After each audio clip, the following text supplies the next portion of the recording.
Hey, it's your neighbor, Bill Nye the Science Guy. Hey, Bill Nye the Science Guy, it's Ellen, just Ellen, I guess. Welcome aboard Spaceship Earth. Journey with us now to the dawn of recorded time.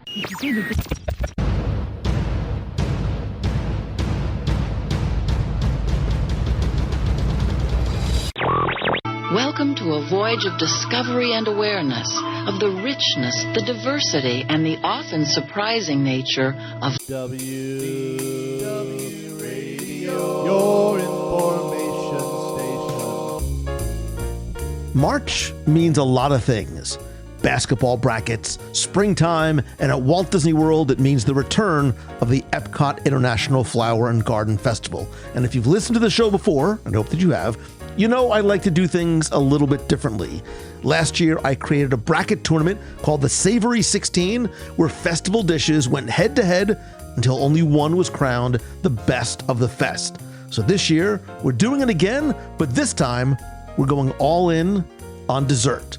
From cereal shakes to fruit sushi to funnel cakes and frozen cobblers, we've built the EPCOT Flower and Garden Festival Sweet 16 dessert brackets.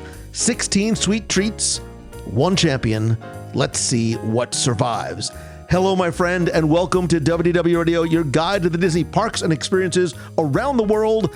I am Lou Mangello, and this is show number 859. And whether this is your first episode or you've been with me since the very beginning for more than 20 years, welcome home and welcome back. Before we dive in, come and join the community and conversation over in the clubhouse at www.radio.com/clubhouse and join me and others for the live show every Wednesday, 7:30 p.m. Eastern on Facebook and YouTube, and sign up for my free weekly email newsletter at www.radio.com/subscribe. Connect with me on social. I'm at Lou Mangello on Instagram, Facebook, and LinkedIn. And when you're ready to plan your next Disney trip, visit my friends over at mousefantravel.com for completely free expert vacation planning. But for now, sit back, relax, and enjoy this week's episode of the WDW Radio Show.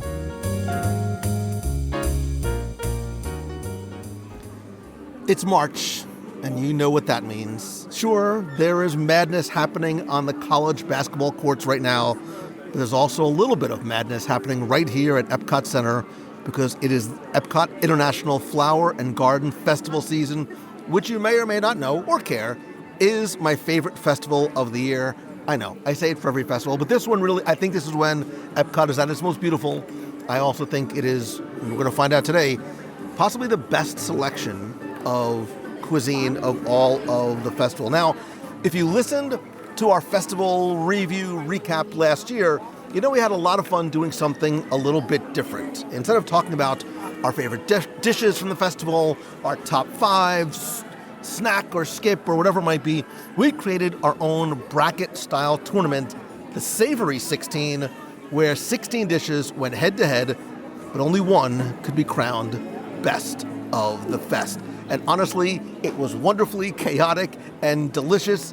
It was delicious chaos, and there were some passionate debates, some surprising upsets, and maybe even a few controversial eliminations, and the response from you was incredible. Many of you wrote and you called into the voicemail and commented and saying that you were playing along at home, in your car, and or when you went to the parks, which of course means we have to do it one more time. But because last year was all about savory, and you know that's normally in my lane. I'm not going to say I'm not a sweets guy, but this year we're going to dive into something that I fully admit may be a little outside my comfort zone. Ladies and gentlemen, boys and girls, I give you the EPCOT International Flower and Garden Festival Sweet 16. I'm going to say it up front, I might not be a sweets guy, but I think this year the desserts look and sound so good and creative, and some maybe even a little bit wonderfully ridiculous, that we're going to try something a little bit different this year and go with our sweets, again, in a bracket-style tournament, which means at some point we're all going to have to defend a dessert. And when I say we, I cannot, will not, should not do this alone. I'm bringing back my friends, our friends, from last year. Ladies first always, she is Lisa Donato Glassner from the Castle Run and Thousand Circles Images. portraits, 1000circlesimages.com, 1000circles.com. I am so happy to be here today. Lou definitely needed some pinch hitters because he is not an expert in this field of sweets, so I am representing, I think, very well today. I totally agree. Like, I always say that the festival that's happening is my favorite festival. However, this is my actual favorite festival. Like you said, the park is at its most beautiful by far. The fact that it's fresh EPCOT is, like, represented in the food and the lightness and the goodness of the food. The presentation of the food tends to be beautiful at this festival. And it's not quite as overwhelming as Food and Wine, but a little bit more laden with options than some of the other festivals. So it's that sweet spot for me too, and that's a perfect segue to the Sweet 16. And another very smart, very opinionated, and very hungry friend to help guide us through the sugar rush. He is Zach Brown from The Zach Brown Show, not the band. Zach, welcome back. Thank you for having me back. You threw up the Lou Sweets bat signal, and I just knew that I had to answer the call. So I am here. I am ready. My taste buds are prepped, and I look forward to what all that the festival has to offer. And Zach has basically been fasting since I told him we were going to do this. You have to come in hungry because 16 sweets, 16 desserts. And I sort of got a little liberal maybe with what a sweet is. It's not necessarily a dessert per se. I went through the book. I haven't tried. I tried a couple of things from the festival this year. I really went through and tried to pick out what looked like some of the best of the classics, but also a lot of new items this year, and they are in our bracket style, starting off with the literal Sweet 16. We're going to go sort of round by round, bracket by bracket, and we're going to crown ourselves a winner. Do you remember what won the best of the fests last year when we did the Savory 16? No. I remember like specific things that I was surprised by liking so much. We mentioned like that beef patty at the Outpost. I remember loving, and there was some stuff in Mexico that was great. I don't remember what won. Well, maybe Zach does. The two that stand out the most in my memory, it was the chips with all the dip. Trio and chips and dip, yeah. Okay, because my other one's going to be the conch fritters. So I couldn't remember which one made it. It's one of those two, right? Oh, no, I have no idea. I was hoping that you could help us. We should have actually, I should have looked this up before. It might have been the, I can't. I have to go, I should have gone back. All of you push pause right now on your podcast machine and go back and find out. No, Comment below. Listen to this first, and then you can go back. All right, so we're going to do something a little bit different this year because last year we went around like crazy people and hit all of the booths and came back and recorded. This year I want to sort of, for the initial Sweet 16 round, I want to record it as it happens. So we've gotten our first 4 contestants together, which just fortunately happened to be in the same bracket, and we're going to see who is going to move on to the edible 8. And first, we have the cereal shake from EPCOT, which comes in at $5.29, going up against a new item this year, which is the hazelnut chocolate flan from, I never always pronounce Mexico. I'm just going to say Mexico. It is a creamy hazelnut chocolate flan with vanilla creme anglaise. These are going up against each other. Something new, something classic. Ladies first, dip into the cereal shake from EPCOT. I remember loving this in the past because it just felt like I was drinking Saturday morning. Yeah, I mean, this is not new to the festival, but it definitely deserved a place on this list. I was surprised by it last year, and I guess I had forgotten because I'm surprised by it again because it is sweet, and you like, but it's not quite as like overwhelmingly sweet as you expect it to be. I think they call it like the cereal circles or something like. They're loops of fruit, but are not. Yeah, they are fruit flavored breakfast cereal. It says non-alcoholic. Yes, this is a non-alcoholic cereal shake with vanilla soft serve. They are as yet unnamed loops of fruit, if you get our drift. And that is exactly what it tastes like. But it does. It tastes, and I remember saying this last year, like it tastes like exactly what you just said. It tastes like when you're finished the cereal and you get to drink the milk, and it's like the best part. That's what it tastes like. So The milkshake is that milk, and then of course there's like a sprinkling of said loops of fruit on top, and it hits. Like, it's on a hot day, it's like so good. This is an item that every single year I get time and time again. Not just once per year, but like multiple times.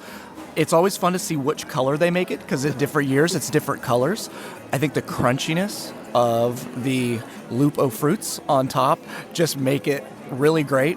It's just really good. It's not overly sweet, and like you said, it is Saturday morning in a cup. It's cold, it's creamy, it's delicious. Yeah, the loops of fruit shake brings all the boys to the yard. It's why it had to go back on the list, because it sort of became an instant classic, because I think it's great and accessible and fun for kids, but if you are an adult, quote unquote, of a certain age, this very much hits that sense of wonderful, delicious Saturday morning nostalgia. Now, can it stand up against a newcomer this year? Mexico continues to deliver year over year, festival over the festival, and this year, every item on the main menu of Jardín de Fiestas is brand new. There's chilaquiles, a calamari taco, and this is the flan de abuela, which is, if my Spanish is correct, it's grandma's flan. It's a creamy hazelnut chocolate flan with vanilla creme anglaise.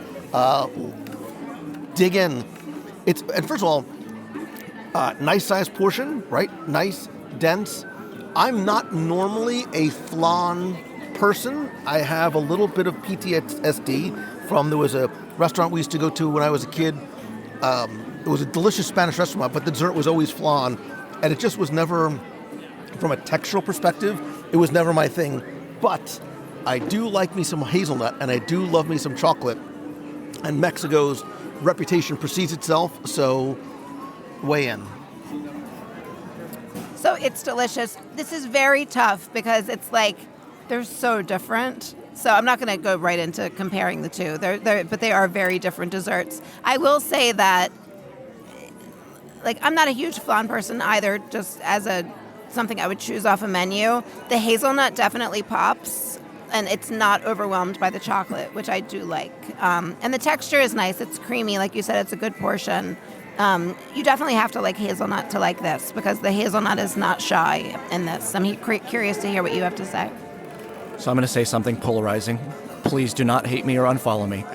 I am not a hazelnut person. Remember Zach? Remember when Zach used to...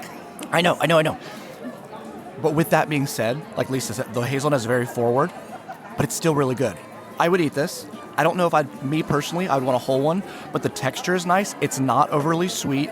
It does taste like a pudding that your grandmother would make. It doesn't feel like it's store-bought. It's got that kind of texture, like if you make Jell-O at your house and with the skin on top. Anyway, I digress. It's really good. Yeah. So it's funny you said that, because when I put this in my mouth, I had this this dramatic, cinematic flashback in my head. It was like a core memory of sitting down in front of the TV, eating like a cup, the pudding cups. Yep. They still make those, or they were recalled for some sort of safety. That's exactly how it felt. Mm-hmm. That being said, I don't love flan. It's a textural thing. However, this is a little bit more dense. I think flan, watch it wiggle, see it jiggle. This is not as jiggly as normal flan. It's a little bit more dense. I actually love hazelnut, so we can still be friends. I'm wildly surprised how much I really like this. I was like, this is a no-brainer. It's going to be my childhood cereal, cup of cereal milk. But I'm actually going back in for another piece. Yeah, I did too. I refuse to be the first person to go on this comparison. It's good. You're exactly right. It tastes like, I don't remember what brand they were, but those little pudding cups that were they were almost fluffy in the thing, and when you took them out, they kind of held their form, and they came in vanilla and chocolate and I don't know what else, butterscotch or something. And this is, and if you don't love Nutella because you feel like it's too potent, first of all, maybe we can still be friends because I'm a huge fan of Nutella. But if Nutella is too overwhelming a flavor for you, I would still give this a chance because It's a much milder taste. And again, the hazelnut is much more forward than I expected to be versus the chocolate. And it's definitely not it's not jiggling. It's holding its shape. I never mind. The cereal shake comes in at $5.29. The flan comes in at $6.50. Let's do it right now. The newcomer flan up against the childhood favorite of the cereal shake from Brunchcott. What's your vote? Probably in part because I kind of want to see how far it goes as a classic. I'm going to go cereal shake. There were no losers in this round. I am going to go cereal shake, though, because, it's a classic. It's delicious. I think it's more of an everybody crowd pleaser. I think my kids would like it more. I know they love it. I think, I'm also kind of curious to see, how far our cereal shake can go in this battle. Yeah, and I think something interesting about the difference between these two, I wouldn't necessarily want to share a shake unless I'm with you guys, but that's more of a split it up and kind of everybody take a bite, where this is a single item. I go with the shake, again, my bias against hazelnut, but I really love the not Fruit Loop shake. Well, I'm already outvoted, so we already know what's moving. My vote counts the same as both of yours. I'm torn. There's an old song from the 70s singing in my head. Torn between two lovers, feeling like a fool. I want to go back and have another taste of the hazelnut flan. I think it's that good. And I'm going to go hazelnut flan, but it doesn't matter because 2 out of 3 people are moving the cereal shake ahead. But I think that there is no losers. I would come back for either or both of those. So yeah, definitely don't take the fact that it got outvoted in this round. It was up against, you got to knock out the chimp, right? Yeah. And that was a really good piece of flan. And if you're here and that's what you're in the mood for, then you'll like it. You'll absolutely like it. I ate my whole portion of Definitely did. I think it would be paired really nice with a coffee, because it's not super sweet, but just a little something. Or a margarita. And part of what, to your point, part of what counted towards my vote is we also just tasted, for not these purposes, we tried the chilaquiles and the taco. That is a really nice complimentary dessert. You get the chilaquiles, you get that, maybe a little margarita, maybe a spicy margarita. That's a nice day in Mexico right there, right on the promenade. Yeah, that chilaquiles slapped. That was so good. The taco was... We're trying to be cool. It's so cute. No, it was great. The taco was really good, too. It's a calamari taco, and it was delicious. I may or may not have had some savories as a palate cleanser before we started this, but the taco was fantastic. Those chilaquiles are some of the best things I've had at a festival, and I, literally, cleaned the plate off. It was delicious. Zach, you can say it was lit, and I'll say it was fresh, and we'll all get our... No, I'm still just... I'm hung up on the fact that I missed on this calamari taco. This shows me that I shouldn't get here late next time. But no, I would get this. It's the flan that's gone to the gym. It's a little firm, not as wiggly. Nice, all right. Let's move on. We have to go faster, otherwise it's going to be a 6-hour show. All right, we're moving on to 2 new items this year, and we're staying in Brunchcott for one of them. Brunchcott, by the way, again, always delivers. This year they have the avocado toast. New this year is shrimp and grits. And the other new item is French toast with cinnamon cereal cream. Brunchcott loves their cereal. And a caramel sauce. That is going up against the cinnamon beignets from where we're sitting right now is the Citrus Blossom at the Odyssey. The beignets are tossed in lemon sugar, lemon glaze, and honey mead blueberry compote. Let's start off with the French toast. Big portion, big piece of toast. Lots of, they are not cinnamon toast crunch squares on top. They are cinnamon toast crunch square adjacent pieces of cereal. And this time, Zachariah, I'm going to let you go first because you have a mouthful of food. Thank you so much. That is so good. It is a significant piece of toast. I love everything about French food. French fries, French toast.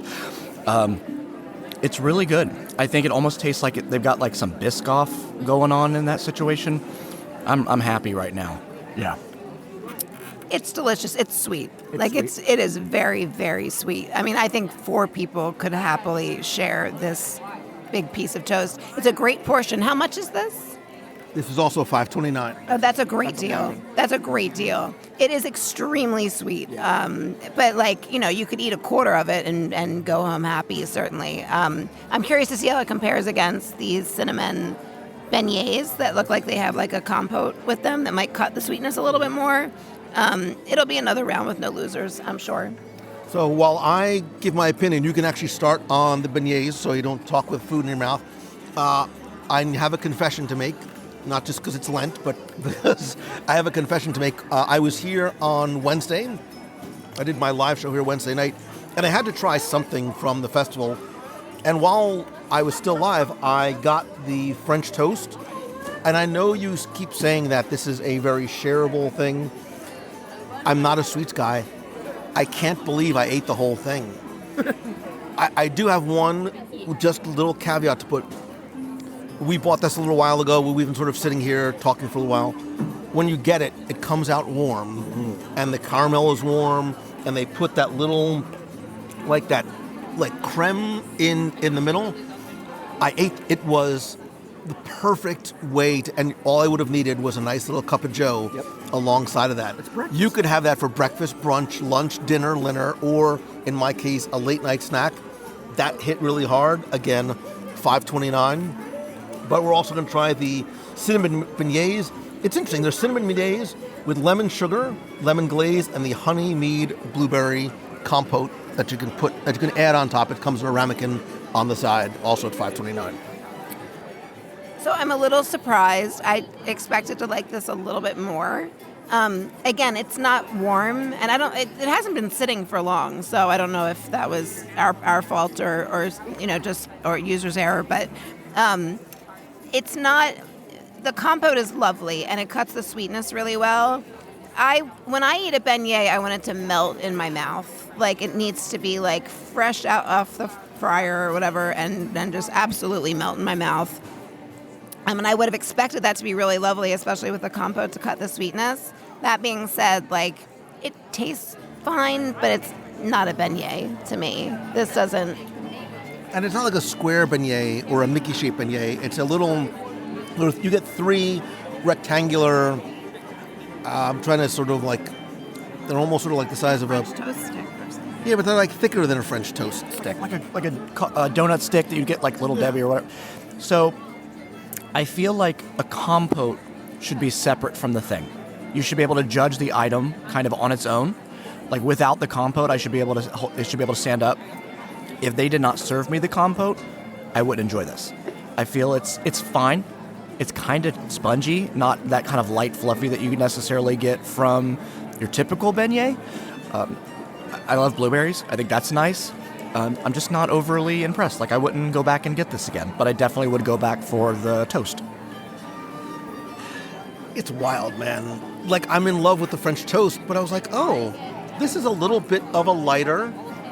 It's, it's fluffy and sweet, kind of like me, but I was like, I sort of like how the lemon and the blueberry complement each other. Those warm, again, I'm going to assume that they would have come out warm, would have been better, but I liked it more than I thought I would. That being said, give me your vote. What moves on? It's the toast all day long. I surprised myself. It's 100% the toast. I'm much less torn than I was last time. The beignets are fine. They're not beignets to me. They're too dense for a beignet. They don't really melt in your mouth. And like Zach said, had it not been served with the compote, it would have been the most forgettable thing ever. And a beignet should be good on its own. Yeah.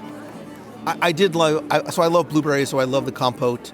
That being said, I'm not going to be distracted by remembering how I felt the first time I fell in love with that French toast.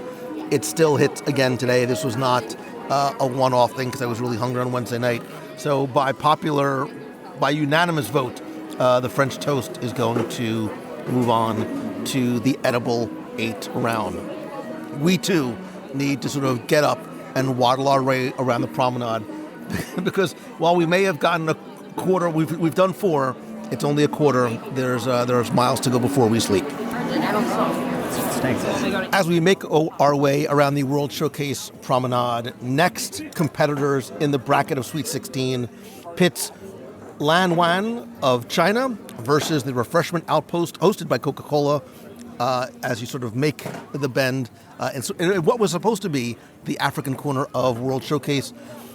In Lan Wan in China, there is the Tang Hulu, which is a skewer of strawberries and grapes coated in a candied sugar syrup. It's technically new this year. I put a little asterisk next to that because it's a returning favorite because it used to be a skewer of strawberries, but now they've put 2 grapes instead of 2 other strawberries. And then in the Refreshment Outpost, this is not new. I think we ate this last time we were here, but didn't cover it. This is the seasonal fruit parfait with sweet chili sauce and Dole Whip mango. And it's a very tall, and I'm going to post pictures on social and in the show notes. It's a very tall, clear cup of mango Dole with the fresh fruit on top, as well as a little bit of sweet chili sauce and tahini as well. It's a very hot day here in March. Let's start with that. Let's start with the seasonal fruit parfait with sweet chili sauce and Dole Whip mango, and give me your initial thoughts and impressions. By the way, while you're here, get the Nigerian beef pie with papaya syrup. It's a savory item, but it's new this year. They've had beef pies in the past, but I think that is so good, and it's a huge portion that you get for I think about $6. So, initial thoughts on the seasonal fruit parfait? I mean, it's delicious. It's mango Dole Whip with like the fruit underneath. I think there's like mangoes and strawberries in there. It has a sprinkling of what I guess I'm not supposed to refer to as tahini because they don't say it in the book, but it's, if you like that mango and tahini flavor together, like that's what this is. I almost wish, and everyone is different that they make up. I almost wish it had a little bit more tahini in it to cut the sweetness a little bit more, because I do love that. She will tahini to taste. She's like, I'm like, you can just give me, but she's like, do you want more chili sauce? Do you want more tahini? So they will sort of season to taste, as it were. So it is currently Animal Kingdom hot here in this corner of EPCOT, and I am very, very thankful for this. It's delicious. It's not too spicy. I think I agree with Lisa. I would do a little bit more of the spice. The fruit inside gives this nice crunch, but it's got a great texture. Kind of excited to get down to the bottom for all the fruit bits there, but it's fruit on the bottom. It's really good. The fruit is what makes it. The fruit is such a nice addition. Does it make it healthy? It's got a great beat, and you can dance to it. I am surprised how much I dig this. We said the same thing, I think, last year, which is why I wanted to put it in the literal Sweet 16 this year. It's really, really good, and it comes in at $6.99. So I think it's also, for what you get, I think you get a lot of value for your dollar. Yeah, this is a huge portion for $6.99, and like on a hot day, this is like the perfect thing. And you could share this with, I could come here with, my 2 kids, and like we could eat this between the 3 of us and be very happy. And the cold with the fruit on the bottom, adding a little bit of texture. Like I said, I would add a little bit more tahini, but it sounds like they'll just do that on request. I just got a little bit of like in the back of the throat. Yeah. That's nice. And Zach's shaking his head like, no, I'm not sharing this with anybody. Yeah, Lisa's going to be much nicer than I am. If I wasn't here with you guys, I'd be doing this whole thing by myself. And it's a walkable food. I know that's kind of frowned upon in certain cultures, but this isn't one of them. So I'm very thankful to have this. It's good. It's really, like you said, the fruit is what makes it.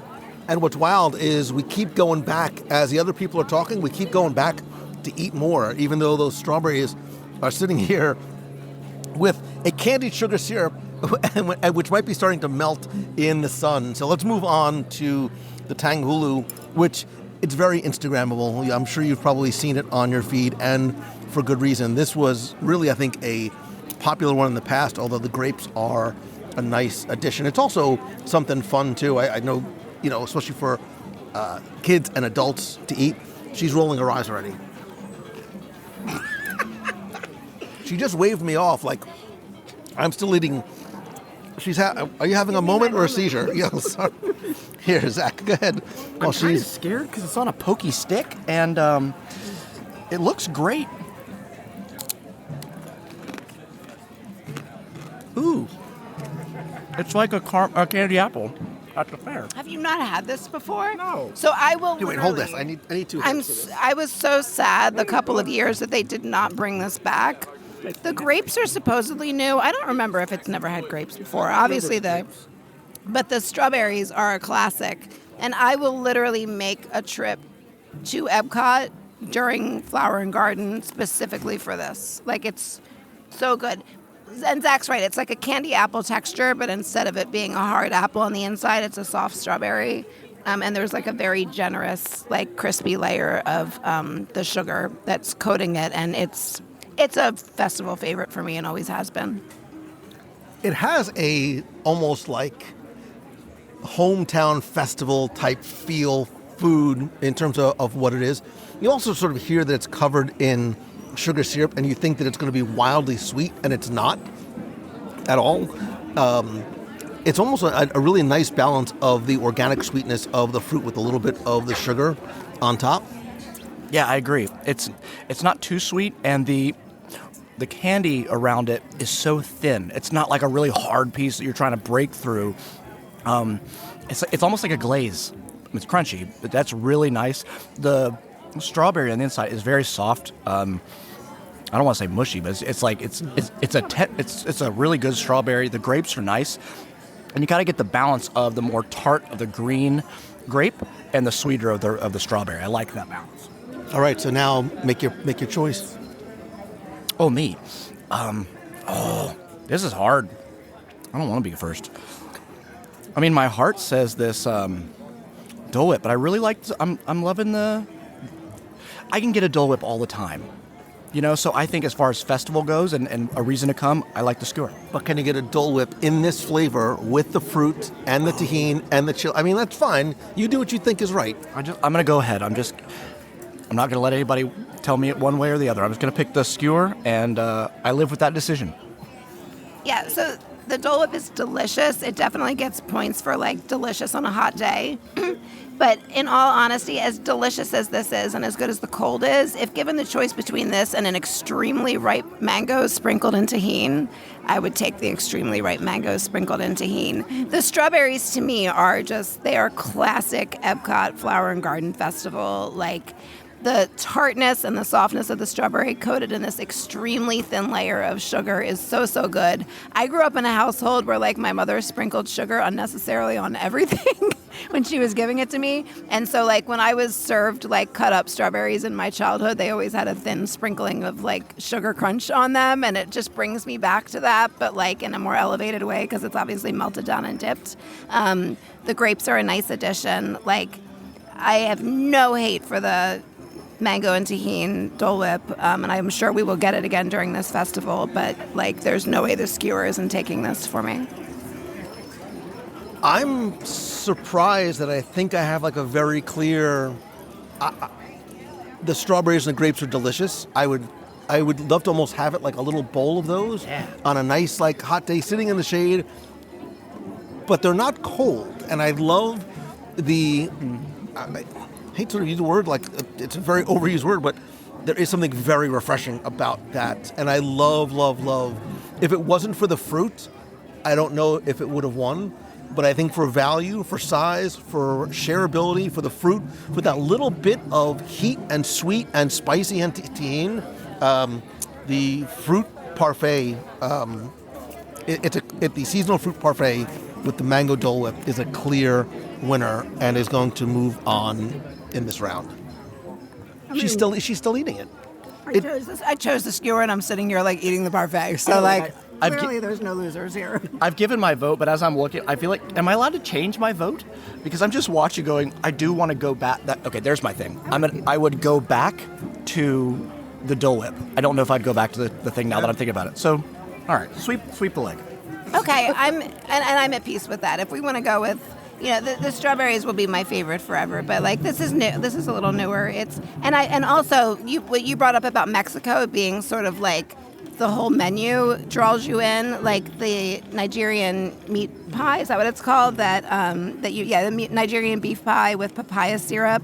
that we got like as another sort of palate cleanser from the Outpost as well is so good. So again, like if you're just going to a specific booth and wanting to get like everything and have a good meal, like that's a solid one. So if we want to go mango, I'm good to go mango. If we're taking all that into consideration, like the totality of the booth, like if you're 50-50, the Refreshment Outpost, I think, blows it away because, and look, I love Chinese food.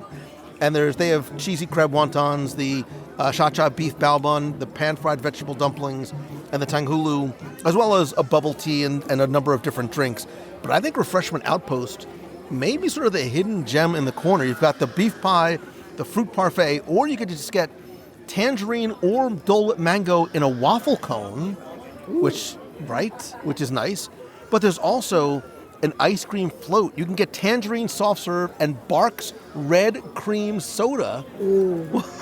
Zach's mouth is agape.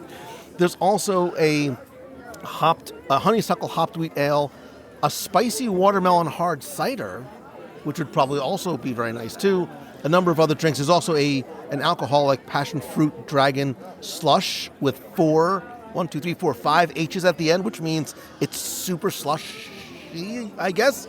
But I think the Refreshment Outpost overall, I think is a really, really nice option. The deeper I get into this parfait, the better it is. Like, there's also a little bit of salt in it, I think. I don't know. I don't think it's just the tahini. There's like a little saltiness in it that's like cutting the sweet.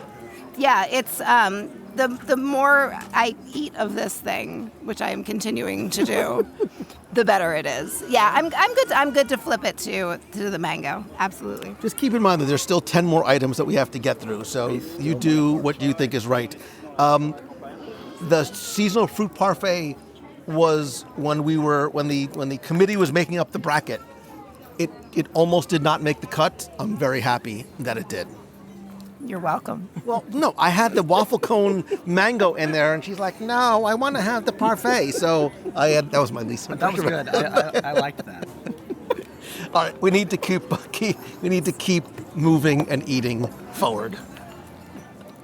So we have made our way to the next stop on the promenade and the next leg of our bracket, where we are pitting two European nations head-to-head, mano a mano, Italy versus Germany, a new versus a returning classic. At the barn market, in the farmer's market in Germany, we are going to once again try I think it's a returning favorite, the warm cheese strudel with berry compote. And this year, the Primavera Kitchen, everything on the food menu is brand new. There is an insalata di pasta, which is a sort of a penne pasta served chilled with apples and raisins and scallions and honey lemon dressing. And there's, I think, and they've had this in the past, an arancini, it's basically a rice ball. It's a risotto rice ball with a beef ragu, peas, parmesan, and tomato sauce. I love arancini. Italy traditionally has not always been a huge fan favorite. And as someone who grew up Italian, I mean, I'm still Italian, but grew up in an Italian family in the Northeast, sometimes, it's been a little tough for the Primavera Kitchen to hit. But what is new this year is also a raspberry swirl cheesecake with ricotta cheese, raspberries, and a sweet whipped cream. Let's start off at the barn market in Germany with the warm cheese strudel with the berry compote, and then let's see if Italy would deliver from desserts and I'm going to have to come back and try the savories as well. So starting in Germany, Lisa. How do you really feel? Just don't admit. I mean, it's fine. Like, we all know what that means when I say it. If you're new here, when Lisa says it's fine, it's not a good sign. It does not mean that she necessarily loves, which is listen, you can't hit a grand slam every time. My heart hurts right now because so many other desserts have been eliminated that were so much better than what I just ate. And we'll see how Italy is. I agree. Italy doesn't usually wow me, so I'm, sort of braced for that as well. I'm not expecting this to be like my best round.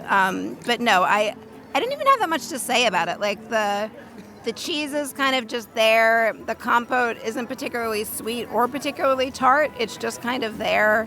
The texture isn't giving me much. And I like German we food. got it. It's fine. It's fine. I'm trying not to have nothing to say other than meh. Meh is a killer. How much was this, just out of curiosity? Because you Italy guys have does the tend to receipt. be very expensive. No, this is Germany, so that's coming from Germany. No, right? I'm just saying, I'm for comparison's sake against whatever. So that's only $4.99 though. I mean, okay, that's All right, to its credit, it's not terribly expensive. it's fine. Okay, so my German Jewish heritage dictates that I'm. You're what? Yeah, you heard me. It is. Your last name is Brown. I know, it's on my mama's side. Anyway, and I just feel like I'm making my Nana sad by saying that this really didn't thrill me. It's kind of dry. There's not a whole lot going on for as colorful as it is. I just wanted more out of it. I love a cheese pastry, and this has got the flakiness to it. But I would say, if this is what you're looking for, I would say skip this and go to Joffrey's. You're going to get a bigger one and better coffee. I know I'm mentioning coffee a lot. I'm not getting paid for this. I'm all about it. It was fine. After having that, I'm eagerly looking forward to what Italy has to offer, and I think it might be an easy take on their side. All right, why don't you try the raspberry swirl cheesecake? I just had my bite of the strudel. It's fine. I'm not going to say it's fine. It's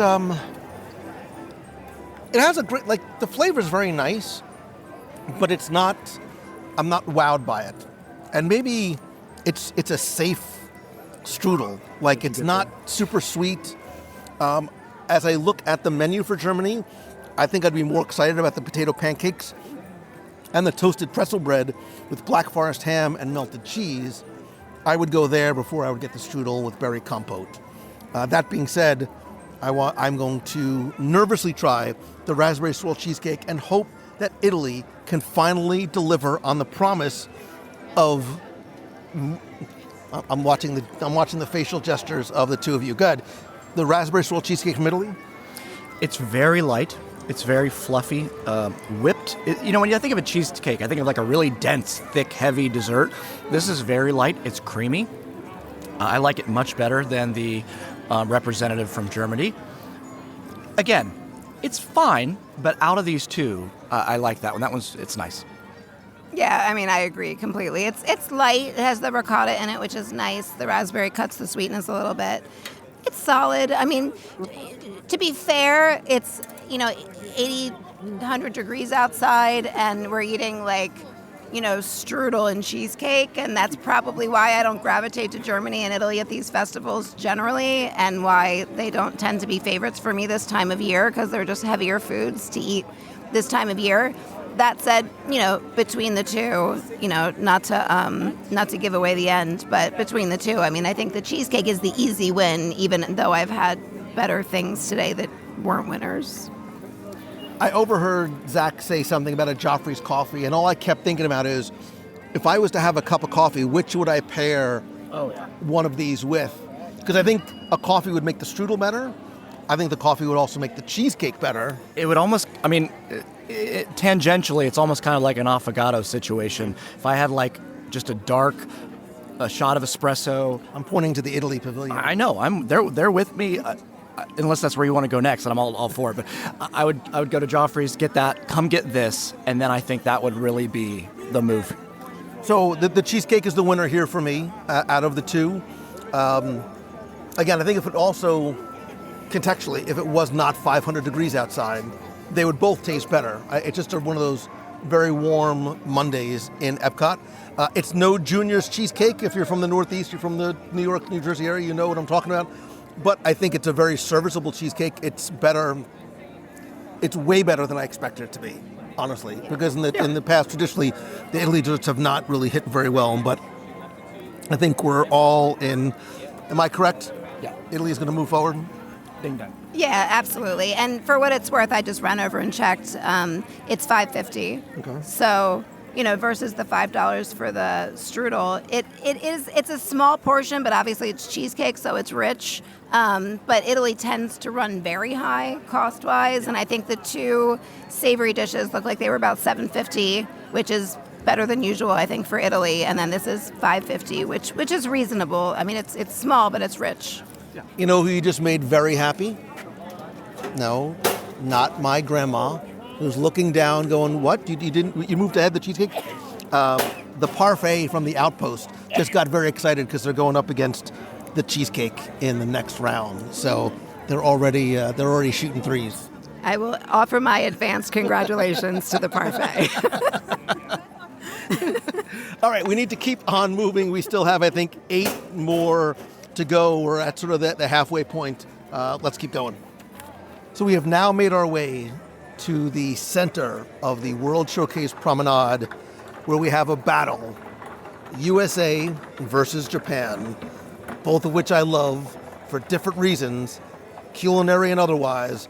But it is going to be the frushi in Japan going head-to-head, toe-to-toe, with the funnel cake, not from Magnolia Terrace, but from the funnel cake stand at the American Adventure.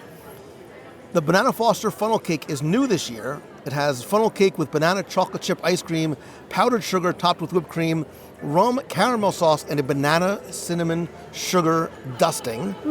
The frushi is not new, but it looks a little bit different this year. It's strawberry, pineapple, and honeydew wrapped in coconut rice and soy wrap paper, served with a coconut cream sauce and toasted coconut. I don't need to go into detail about my love of Japan and all the reasons why. Frushi has always been something that I felt was a great entry point. It's something fun for kids. It's an entry point for adults to be like, oh, look, I don't like fish, but I'm having sushi. But I think year over year, the frushi has always gotten a little bit better. So let's start with the returning favorite of the frushi, mainly because you both are hovering your chopsticks over the frushi, which makes me think you want to try it first. So dig in. And Japan, I think, just for me, has always been a favorite. This year, they've got the ramen cup, which is a cold ramen noodle salad in a cup with fresh vegetables, grilled chicken with a yuzu soy vinaigrette, chili oil. Always so good. It's fun, too. You get it in a cup, you shake it up, and it's a chilled, cool, very refreshing meal. And the Japanese curry bread, and I love curry bread in Japan. This is new. It's a crispy fried bread with a vegetable curry inside. I want to come back and try it again. I like the flavor. I really love the texture. I just would have wished there was a little bit more curry inside. But ladies first, give me an impression of the frushi, of which you get 4 large cut roll pieces. For $7.50. Yeah, so it's pricey. I will say first that it's kind of hilarious, like to look at Japan versus America. It's like such a caricature because the frushi is like this dainty little 4 pieces of sushi, and the American funnel cake is like a mountain on a plate of dessert, which speaks for itself. But what you were saying about the frushi is actually very true. So I used to be kind of a frushi hater. I mean, not a hater, like it was fun and silly, but it was just like rice and fruit with some whipped cream on top. And they've recently, I think last year too, they leveled it up. If you've ever had that Thai dessert that's like sticky warm rice with fresh mango and coconut milk on top, it's reminiscent of that now. It's not mango, it's like pineapple and strawberry and melon. But it's that same sort of like drizzle of sweet, like condensed coconut milk on top, which adds a whole new level to what it is. It tastes a lot like, if you like that Thai dessert, if you've had that before, you will like this. It's not quite there because it's not like the warm mountain of rice with fresh mango, but it's that same exact vibe of like sticky rice and fresh fruit and coconut milk. And then the wrapper that it's wrapped in is that coconut wrapper is very light and lovely. So it, at $7.50 for 4 rolls, I will say it's a pricier item for what you're getting, but I do think it's lovely, and I love that they've leveled it up so much in recent years. While we're waiting to hear Zach, figure out how to dig into that big pile of Murica right there. Right? There's forks there because it is a mountainous. And again, I'm gonna have photos on my Instagram, in the clubhouse, and on the WW Radio site. But there's a big portion. Zach, give me your thoughts on the frushi. All right, so you ready for this? Nope. Well, this is my first time having frushi. It's delicious. And not as a hater, but I guess as a person I walked past and I thought, well, I'm an adult. I don't need to fake that this is real sushi. I want real sushi. And now that I've had this, I'm like, this is really good. This is a great little dessert. It's an amuse-bouche, as you would say, of all the different flavors you get wrapped around. I really like the sweet rice. It's nice. Like Lisa said, it kind of has this reminiscent of the Thai dessert. I like this a lot. Like, honestly, if I just had a bunch of that rice with the sweet cream, I'd be very content. It kind of reminds me of something you'd almost get at like the Polynesian with kind of like the coconut rice, which I really, really dig. Very attainable, it's Instagrammable, and it's delectable. So this is one of the few items that I tried on the opening day of the festival. I normally just skip the frushi, like I don't need like the filler. Again, it's I've had it before. I think the frushi is delicious. I think it's the best one they've had. Like, I would come back and order it again and eat it all by myself, and I think it is that coconut cream sauce on top that's just the right amount of the sweetness on top of the crunch of the strawberry and the pineapple and the honeydew. I love it, and I have no problem spending $7.50 on that, like, over and over again. And now we're going to have to battle out to see who's going to get that fourth piece out of the three of us. In the meantime, you are going back into your big pile of, it's like a screaming bald eagle over there. It does, it looks like a big eagle's nest. What do you think of the Banana Foster funnel? You must like it because this is like your fourth forkful. Two. I mean, it's a funnel cake. Like, it's good. You know, it's gluttony on a plate. Like, it is a mountain. Like, we used to go to like the beach in the Mideast and Northeast and like get like the funnel cake on the boardwalk, and like that's what this is. It just also happens to have a mountain of banana chocolate chip ice cream on top and caramel. I mean, it's tough not to like it because it is. It's just like hedonism on a plate. It's Why you keep doing this to me? So, That's so good. again, I grew up in the Northeast. There was always some sort of like Our Lady of insert name here feast or Italian festival going on at some church parking lot or whatever. And funnel cake was always like the thing. It was like the thing that you got at the end of the night. And by the time you got out of your mom and dad's car, like your pant legs were covered with powdered sugar. This is a little bit different. It's like a little bit of a thinner funnel cake. There's a lot to it here. Like, this is a really, really big portion. It comes in at like $12-ish, but like you said, a family of 7 could easily eat this. I'm not trying to beat the joke to death about not being a sweets guy, but while there's all these different sweet elements to this, like, I like this. This is a sort of nice finish to a meal. I like it a lot. I'm a big fan of chocolate banana. I think it's really tasty. I forgot that there were chocolate chips in this, so that was a nice little surprise on the inside.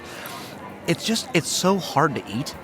Like, I feel like You don't seem to be having any No. problem. But I just feel like in front of people, I look awful. Like just this ravenous animal shredding at this thing, and I like it a lot. It's very delicious.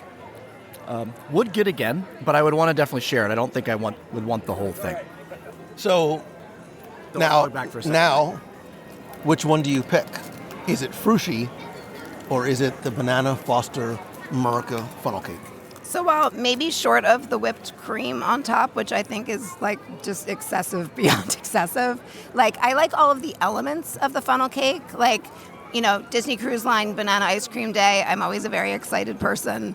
But give me like a plain old freshly fried funnel cake sprinkled with powdered sugar, still warm on the boardwalk at the beach, like all day long over like a mountain of ice cream and whipped cream on top. Like, it tastes good, but it's just too much. It's like 5 different desserts in one. And while, you know, obviously we're all like dipping our forks into it a few times and it's delicious, like, it's just too much going on. Like, it's, for me, like, the Frushi all day long. And Zach, like, I'm kind of happy that you've never had it before, because old Frushi, which was just like rice with fruit and whipped cream on top, was not this. Like, this is a very elevated version of what they used to serve, and I love it. Like, I love what they've been doing with the Frushi lately, so it's Frushi for me.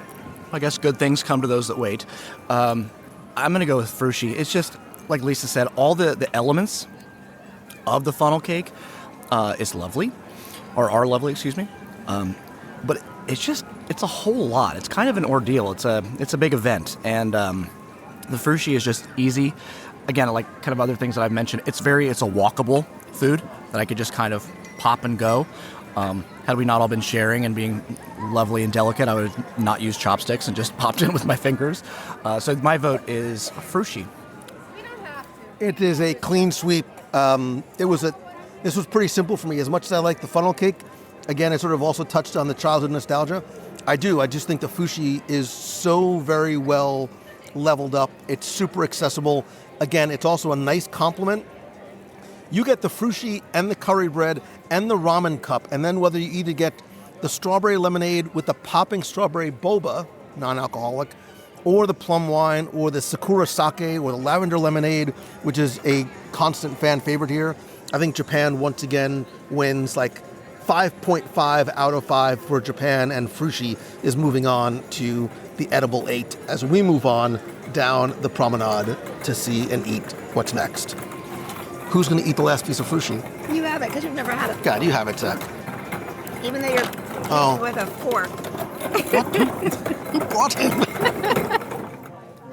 So as we start to round the literal and proverbial corner, we hit La Isla Fresca, which is located between France and Morocco, which is going to go head-to-head with maybe a little surprise entry, Joffrey's Coffee and Tea Company. At La Isla Fresca, there's a coconut chocolate flan bizcocho. For somebody who doesn't like flan, there's 2 flan entries in this year's Sweet 16. It is a chocolate cake with coconut custard and passion fruit caramel. And then Joffrey's comes in, and I think just because I've heard so much about it and I've never had it before, it is a Dubai chocolate frozen cappuccino. Dubai chocolate is like the sun-dried tomato of 2026. Like it came out of nowhere, and all of a sudden every place had Dubai chocolate. This is a frozen cappuccino with pistachio syrup topped with whipped cream and dark chocolate sauce. It doesn't sound like a coffee. It sounds more like a dessert, which is why it made it to the Sweet 16. I think we should start, however, with the flan, which, by the way, looks very different than the one that we had from, I don't know, it was hours ago, wherever we had the flan from Mexico. Yeah. This is a little bit more of a shorter, wider flan. Again, I'll have photos everywhere. It's very pretty, though. So get your spoon or your forks and dig right in. Again, chocolate cake, coconut custard, and a passion fruit caramel. And it's sort of bathing in this little, almost like a sweet syrup on the bottom. Is it orange? It's not orange. Passion fruit. Passion. Oh, already. So, things do start to suffer a bit toward the end when you've had 10 other desserts. But that being said, I think this is a personal preference thing. I'm not a huge, rich chocolate lover type person. And also, this is more of a sort of jiggly traditional flan, which, like you, Lou, I think I'm usually not partial to. You're going to laugh at me. It's fine. It's fine. It's fine. I think, the coconut doesn't know quite what to do with itself against the chocolate. The texture I'm not loving. And also, I didn't even have any of it, but there's a kind of a harder piece of chocolate across the top that I just skipped entirely. This one is not for me. I think you did yourself a service by skipping the chocolate on top. It's a dark chocolate, which I typically enjoy. When she started to say that it's jiggly and traditional, like you, Lou, and I went, wait, please finish that sentence, because if not, this could be hateful. I love a pudding. This is not a pudding. It's just interesting. I wanted to like it when you said about the coconut. Mm-hmm. I love coconut custard. That makes me happy. I'm just not digging this. And I'm a big fan of Joffrey's frozen cappuccino dream thing. So I'm already kind of. So you've made your choice pretty quickly. So this one was interesting to me because I love coconut, and I don't love flan, so I didn't know how I was going to feel about it. But it's also served on this short, semi-dense chocolate cake. So as I was eating it, I was like, it's okay. But then I was sort of left with the flavor I was hoping with. It tasted like a Mounds bar, just sort of sitting. Well, don't shake your head at me, Zach Brown. It tasted like. But that being said, it's probably not something, and it's personal preference. Just because, again, this goes back to my preference or lack thereof of the flavor and the texture of flan. That being said, this could be someone's favorite. Stitch is great. There is somebody who's like, bring back Stitch's Supersonic Celebration because it was my kid's favorite. I respect that. I'm sure somebody loves. It's just, if it's not our thing, it's just not our thing. Take a sip of the Dubai chocolate frozen cappuccino. I don't even know what Dubai chocolate is and why it's a thing. I know it has to do with pistachio. I love cappuccino. I love pistachio. Do they go together? We're about to find out. They do. I will tell you, I mean, I haven't had this, but I do know that because there's also this new trend. You see it at Starbucks, you see it at Dunkin', even there's a lot of pistachio coffees. Oh, I like that. I like that a lot. So it's those two things. It's Joffrey's Cappuccino Dream. If you've had it before, this tastes like that, but with pistachio. I think you hit it on the head. It's like when you go to Starbucks and get their pistachio latte or whatever. It's just the frozen, more kind of blended version of that. It's good. I would get this again. It's very, look, we're comparing a dessert with a coffee that sort of is disguising itself as a dessert, or a dessert disguising itself as a coffee.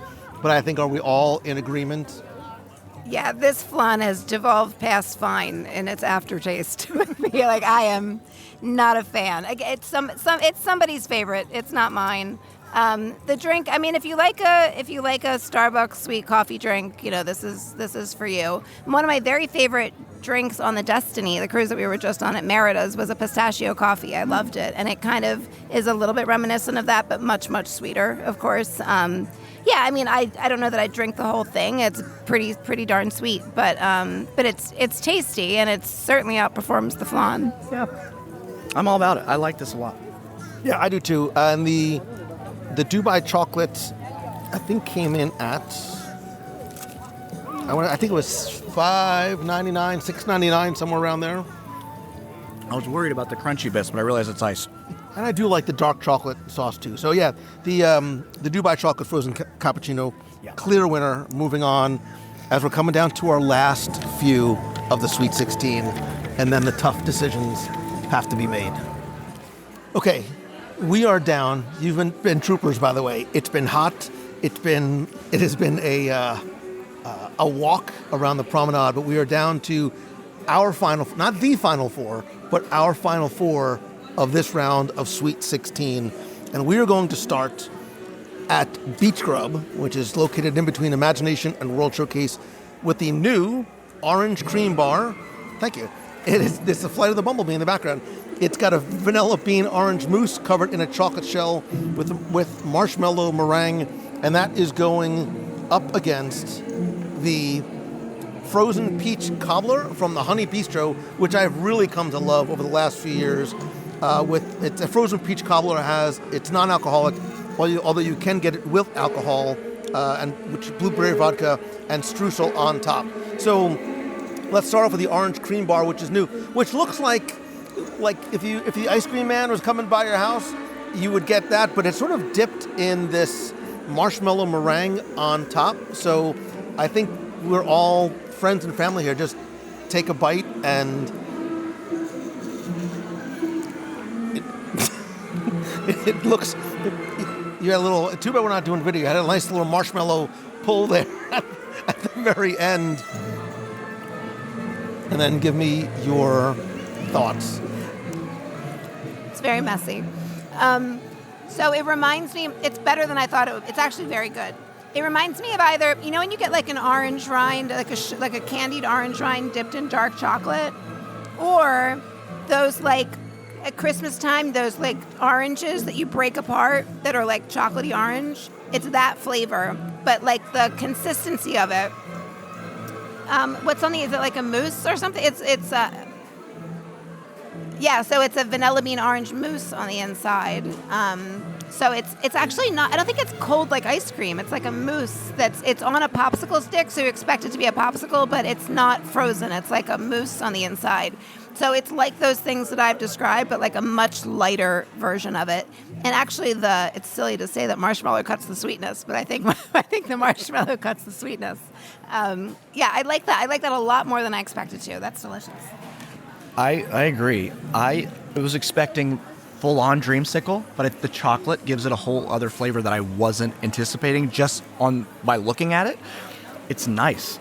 And also it was like this is going to be an ice cream thing. It's going to be really cold and like whatever, but It's soft in the middle. I don't know if I would call it a mousse, but it's really good. I got to go back for a second take. It's hard to identify what this is, right? It looks like it's going to be one thing, and sort of it surprises you because it's not frozen. It's not that same type of ice cream bar.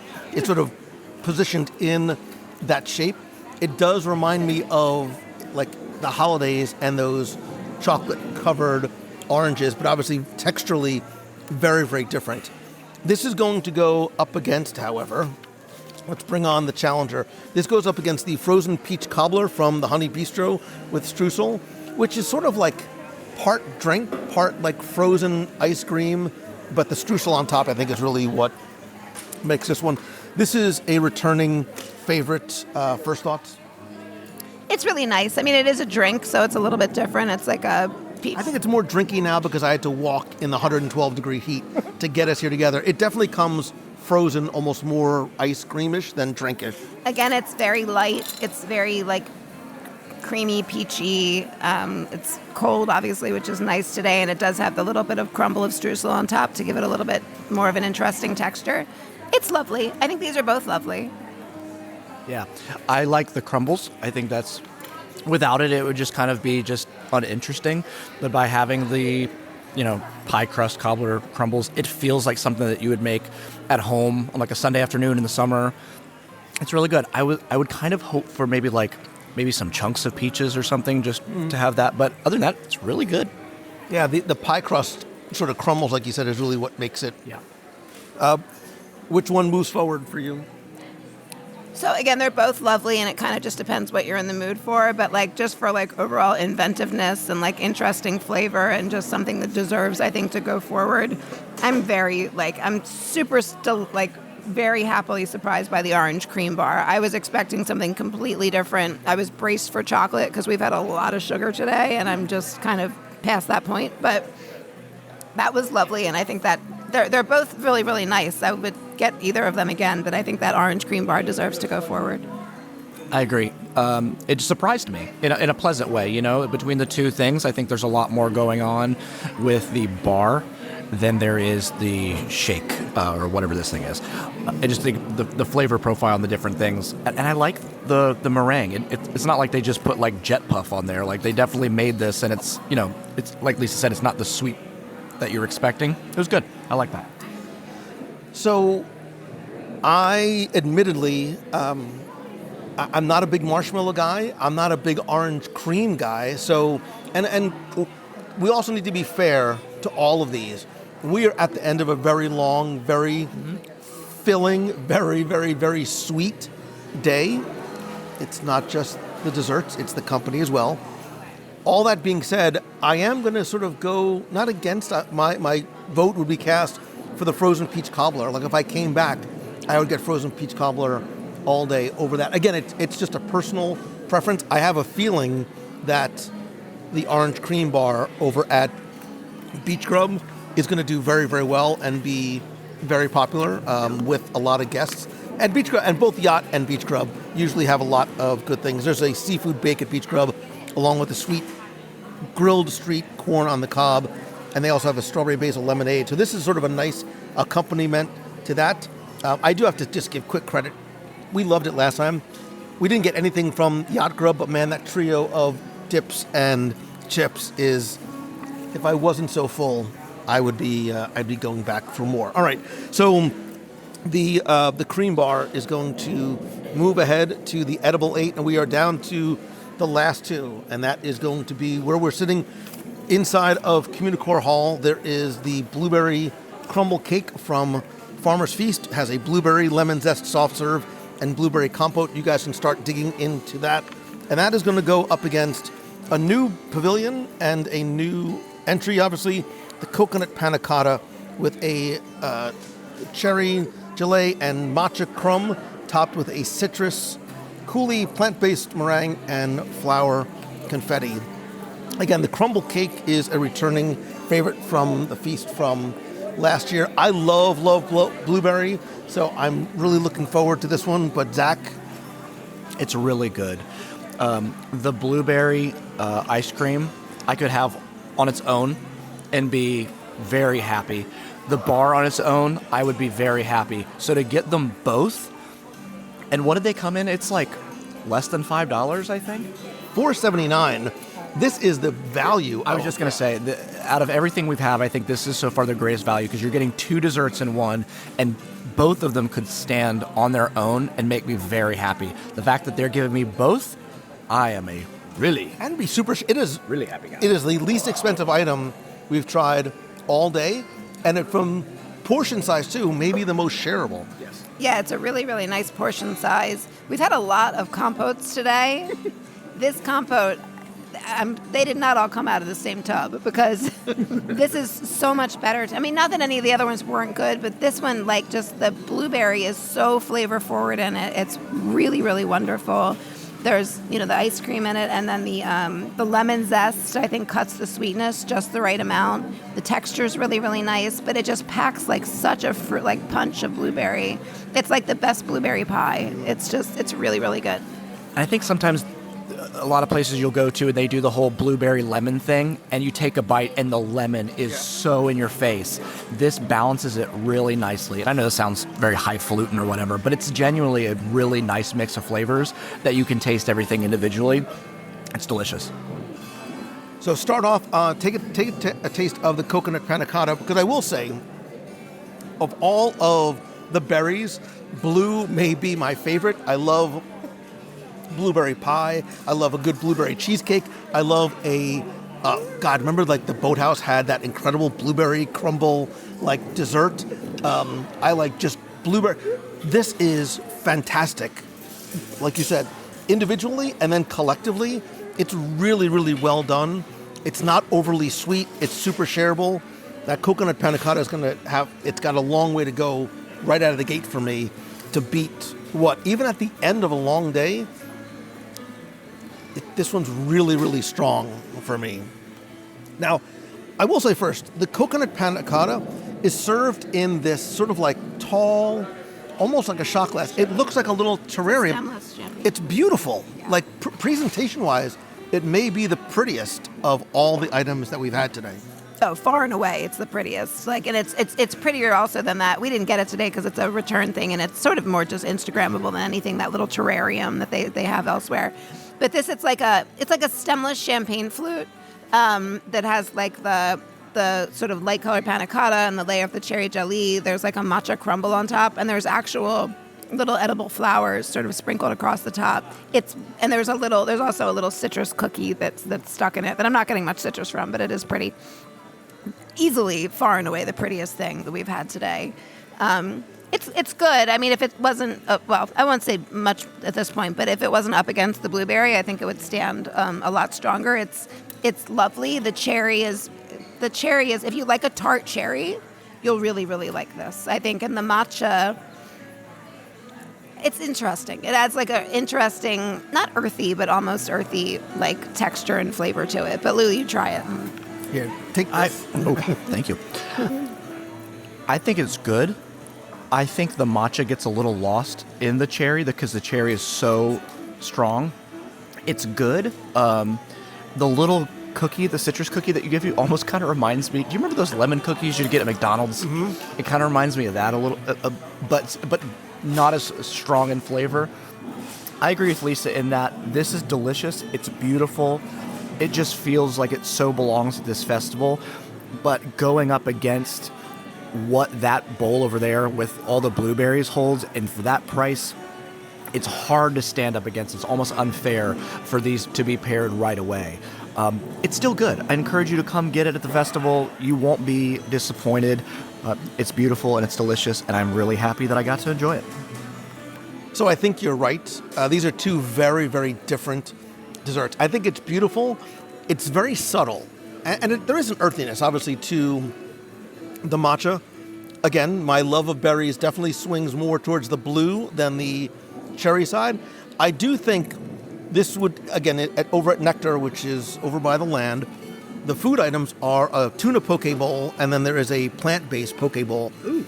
I think this would be a nice complement, probably, to the poke bowl, and I think it's very deliberate in terms of what they're... I mean, clearly there's a lot of thought and art and science to pairing the dessert items, with the food items, with the beverage items. There's also a frozen island escape there that has peach and mango. It's a smoothie with a frozen mini fruit pop inside. So I think these are sort of almost meant to sort of be enjoyed together. But if you had to choose, the blueberry, I think I know where this is going, the coconut panna cotta at $5.79 or the blueberry crumble cake at Farmer's Feast for $4.79, your vote would be? Blueberry all day. Yeah, I mean, I'm sad to say it. Like, if you're just looking for a really good tasting dessert that's great bang for your buck, blueberry all day long. If you want like a gorgeous picture of a very light dessert that, and like you said, like anything, like this pile of blueberry crumb cake would completely overpower a poke bowl. Like, you couldn't eat them together. So if you're getting a poke bowl and you want a little something sweet to go with it for the evening, and it's beautiful, it's the perfect thing. You know, it's almost unfair to compare the two, but like bang for your buck and taste alone, like the cake wins out, the blueberry, the cobbler. And this really is the portion of the day where dreams come true and are crushed at the same time. We've made it down to the edible 8. We now need to pare ourselves down to the flavor 4. I'm just going to give you the bracket matchups, and you tell me which is your vote to move forward. I'll start ladies first. We're just going to go top down. The blueberry crumble cake, recency bias, versus the frushi from Japan. Oh, these make me sad. That's part of the fun. I know, but like,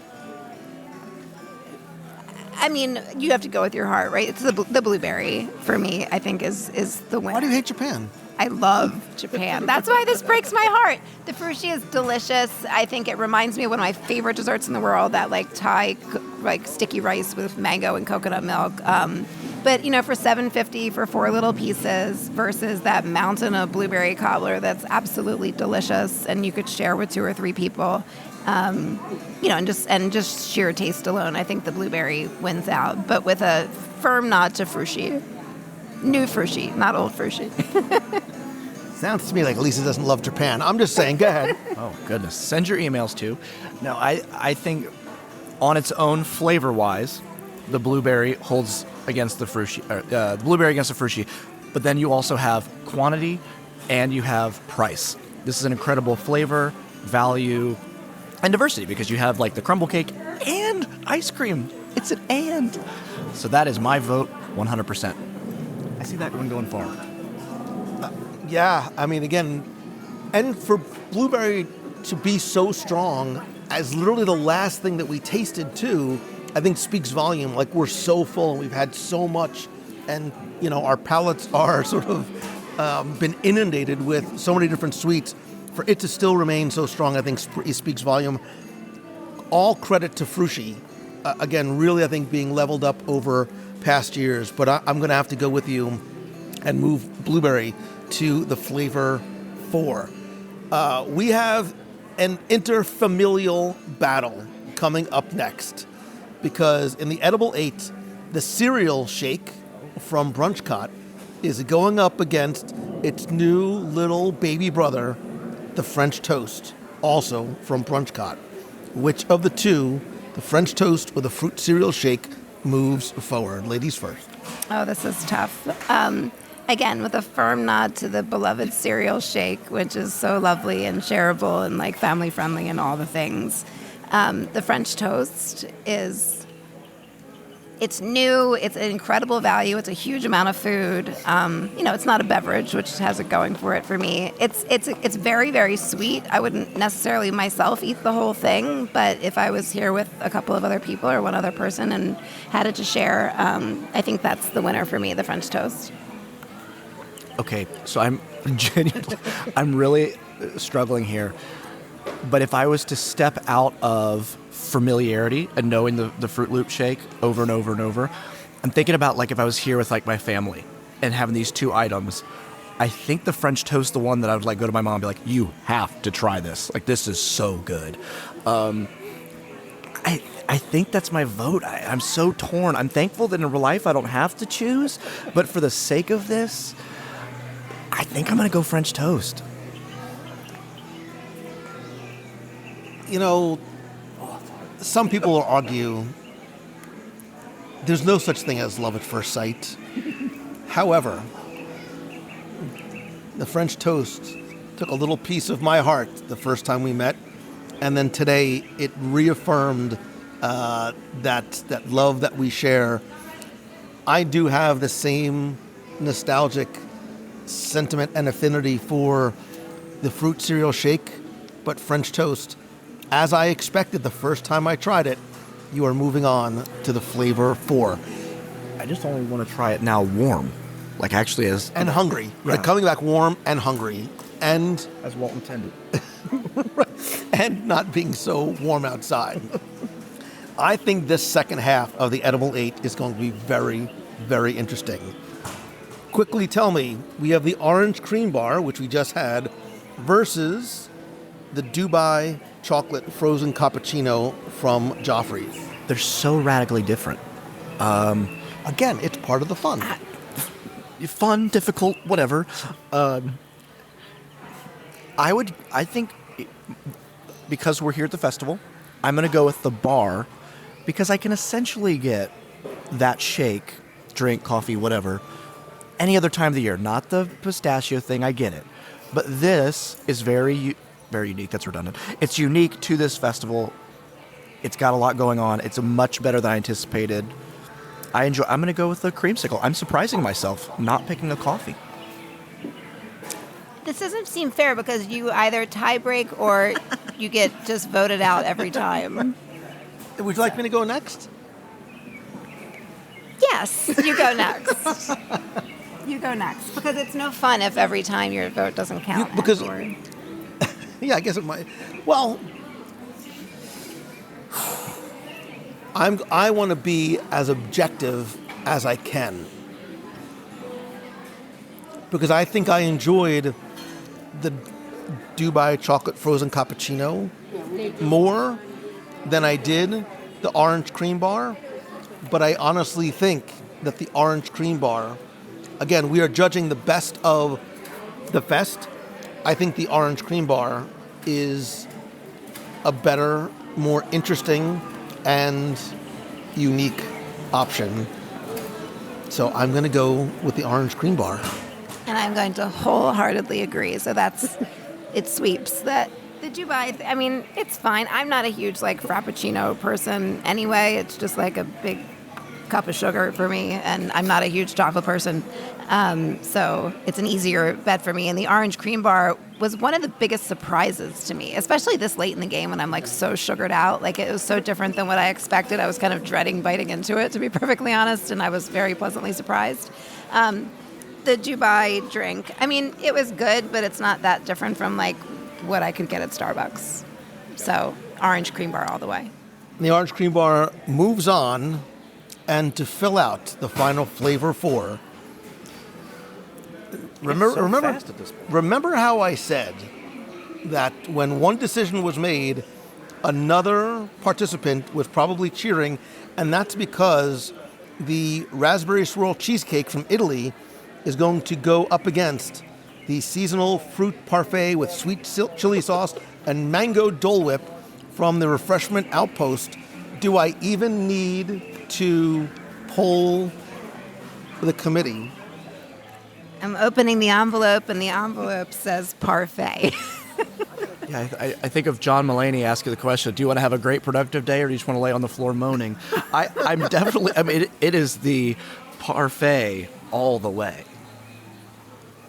Yeah, I think I think when I had the parfait, I was like, wow, kid, you're going to go places. You are a strong contender, even not being a new item.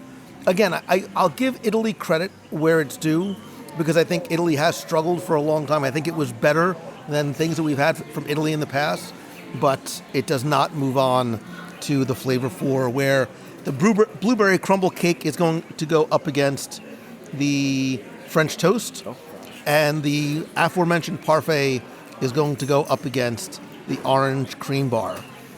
Not necessarily, I think a lot of people are just tearing up their brackets right now because this is not the final 4 that they have selected. And blueberry crumble cake versus the French toast?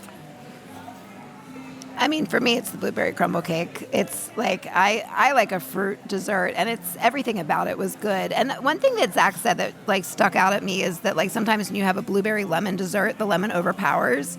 I wouldn't even know lemon was in this if I hadn't read the description, but it's there because it's cutting the sweetness just right. But it just adds a little bit of tartness to the blueberry.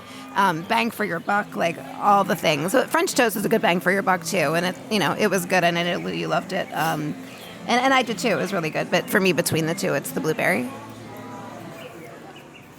This is really difficult because I think these are probably my two favorite items of the day. But I'm going to say the thing that is going to push one over the other for me, and I'm going to go with the blueberry, and here's why. I'm surprising myself, genuinely. It's, again, the diversity. The price is fantastic. I'm getting an ice cream and the blueberry crumble, both delicious on their own. If you think about last year, the things that moved forward, it was the items that we got a lot more out of. It was the chips. It was the thing with the plantains and the rice and all that. They had so many things going on in one bowl. Back to the bowl for me. It's the ice cream. It's the blueberry crumble. I'm so sorry, French toast. I will still get a second round of that some other day, but that I keep going back to it while we're sitting here. It's really good. I have never sort of exercised my veto power before. Not that I think I have any. The officials are going to the instant replay because this one's tight. And to your point, my vote doesn't count now unless I just completely usurp. Yeah, what you're. You go second. I should have gone second. Sorry, but when I first tried the French toast on Wednesday, when I tried it again today, even though that had been sitting for a little while, I was like, man, this French toast is strong. Like, I think this French toast makes it to the tastiest too, no sweat. My money, and if I was to fill out my bracket ahead of time, I would have put the French toast as the best of the fest. It's new. It's only 50 cents more than the blueberry crumble cake, $4.79 versus $5.29, which I think is a fantastic value. I think it's unique. I think it's fun. I think it fills that gap of the Saturday morning sit in front of the TV with your cereal and your French toast and your syrup but I also respect your votes. And I can be swayed to agree. I do think that what just happened is going to make for a very interesting final round. I don't think so. I don't think so. I think there was a very strong contender. So all right, blueberry is going to move forward. And now we've got the orange creamsicle. I think the final result is about to be very surprising. Let's see.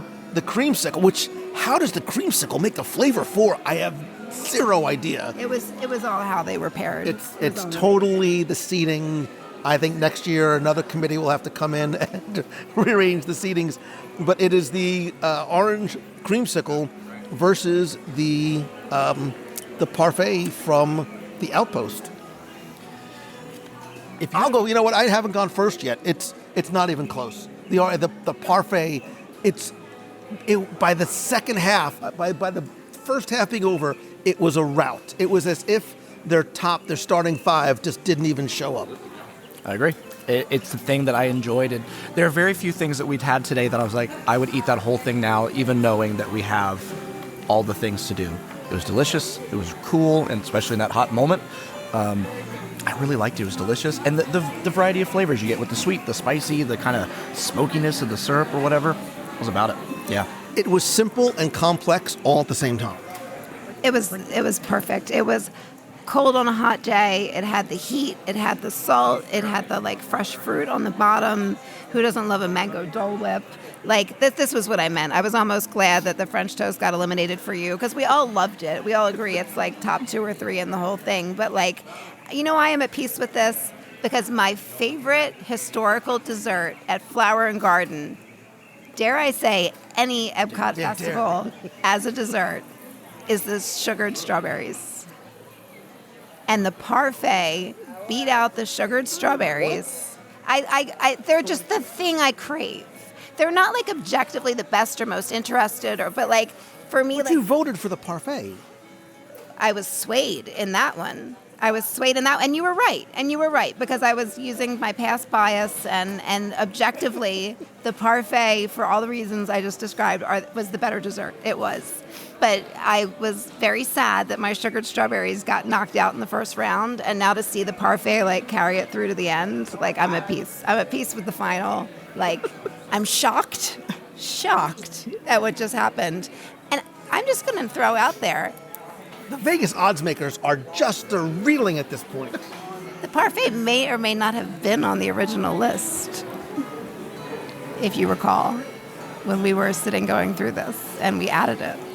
Because originally, I think... Right, originally I had just those soft serve and the waffle cone, because I saw like, oh, there's a choice of tangerine and mango, and you're like, no, you should swap out the parfait. Well, now that puts us with the parfait versus the blueberry crumble cake in the battle of the tastiest two. How do you want to go? I don't know how either of you are going to vote. Zach has got his finger on his nose. He doesn't want to go first. Parfait. 1,010%.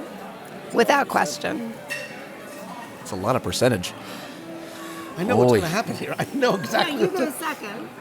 No, because he's going to say blueberry, and then I have to be the deciding vote. Okay.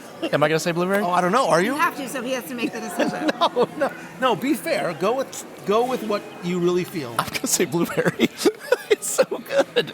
I'm. What they can't see is that I've been like strategically just taking little chips and pieces away as It literally looks like soup at this point. It looks like the giant celestial in the middle of a purple ocean, just sticking his little hand out, and there's going to be nothing left behind. No shame.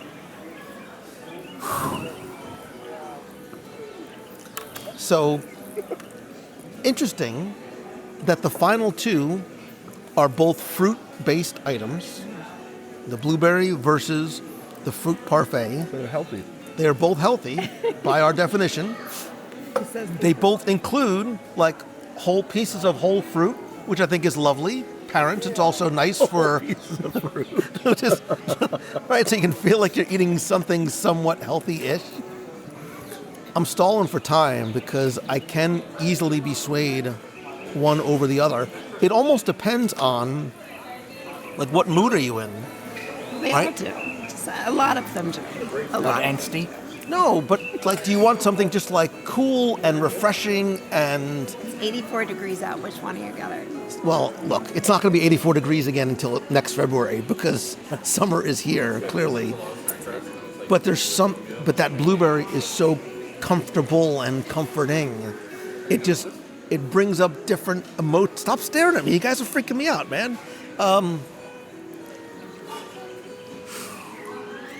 I like that you took your glasses off for emphasis. Not that they can see it, but you did. I'm struggling because I thought I had a clear winner and I don't. And I'm back and forth. This is why I'm kind of glad the French toast got knocked out, because I know how much you loved it, and we all loved it, but now you're having to make a more difficult choice. And I think this is way more interesting. French toast, we keep referring to it like it's like this long-lost cousin. We all loved it. I mean, they're great. They're great. I almost wish we would have brought somebody else just like in the on-deck circle, like all sitting in the back, like, oh, you need to be the tie-breaking vote. But I guess that's what I need. I think an odd number is where you're going to I know. I think this is where, gosh, neither are new. Also interesting.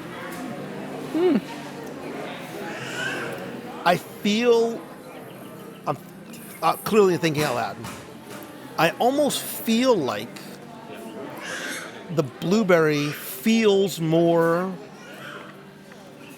like flower and garden-ish. But I also think that the Refreshment Outpost is probably so wildly overlooked. And I bet guests... It has been for a couple years now. We had some amazing stuff there last year when we were doing the Savory. The surprise is that beef patty there yesterday. And that Nigerian, I forget what it was called, the Nigerian beef. The Nigerian beef pie with the papaya syrup. Delicious, delicious. I'm pulling up the menu from. I would be interested to see, like we've talked about these other places where kind of like holistically, if you looked at the menu, the pairings, because that beef pie or whatever it was so good. If it wasn't all the way over there, I would go get another one. Over here, you've got the scallop and the grilled asparagus. But yes. To be fair, there's the early bloom, which runs till April 5th, and then there's a springtime menu, which changes. Yeah, let's go out. There's the heirloom tomatoes and fresh mozzarella, grilled beef strip loin, and then the blueberry crumble cake goes away and is replaced with the peach cobbler, cinnamon gelato, and streusel topping. So it is officially a limited time offer. Ladies and gentlemen, boys and girls, I have made my decision. Hey, we're just going to go to the washroom. Seasonal fruit parfait. I'm wildly surprised that is my vote.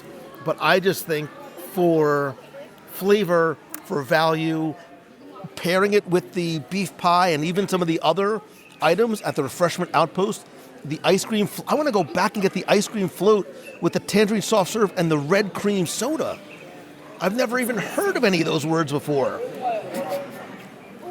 I'm not a big drinker, but a spicy watermelon hard cider? That does sound interesting. And that beef pie was fantastic. So I thought you were going to be like, oh, it's a limited time offer. He's going to like move this one forward. I'm going to go the refreshment outpost. You're the little engine that could. I'm so proud of you. I know. I'm like so happy for it. And you know what, too? Like what you just read, the second round of offerings from this location at Communicore, the Farmer's Feast, I'm really excited for. So we get like you just said, the heirloom tomatoes and fresh mozzarella, which I love.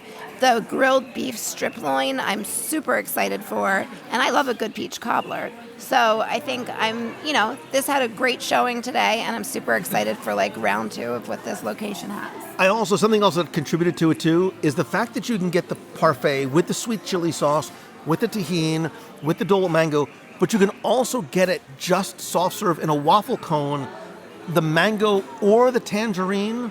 I think that sort of plays into the decision too. The other beverages, the Nigerian beef pie, the fact that it is in that little tucked away corner.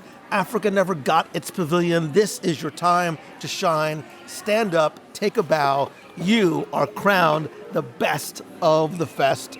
The seasoned fruit parfait with sweet chili sauce and Dole Whip mango. Mazel tov. I'm so happy. This was exciting. Plus, they'll do the tahini to taste. Yeah. So they'll. And if you don't want the chili sauce, right? If you don't want it at all, you don't have to get any. If you want it super heavy, which I would have liked a little bit more of it, they'll do that. So yeah, they can. It's one of the few things that they can really sort of customize on the spot for you. If you'd have told me when I woke up this morning that I'd spend this amount of time hyping up a Dole Whip, I would have told you you're nuts. But this is the funniest thing because it is that good. It is delicious. We have no losers here because we got to try them all. And I am really looking forward to what comes next to Farmer's Feast. I will be back. I will be hungry. I'm so thankful to have been here with you guys. This is great. Everyone listening, come to the festival. Try the food. Yeah, look, like the NCAA tournament, there's a lot of deserving teams that just don't make it. They're in the SEC, they're in tough brackets, they're in tough divisions, they can't move forward, there's injuries, there's all kinds of things going on. There's a lot of really good, sweet, and clearly savory things, which we didn't really touch on at this year's festival. It's why we talk about it being our favorite. This sort of evidences the fact there is something here for everyone. Our winner might not be your winner. I absolutely want to hear from you, whether you did your own bracket tournament or just trying your own top 5. What for you is your best of the fest at this year's EPCOT International Flower and Garden Festival? You could let us know, and be part of the conversation and community in a number of different ways. One, I'd like to hear from you. I'll play it on the air. Be part of the show. Call the voicemail, 407-900-9391, 407-900-WW1. Call from the festival. Let me hear you while you're doing your own little mini review by yourself. Bring the whole family, mom, dad, grandma, and the kids. It doesn't matter.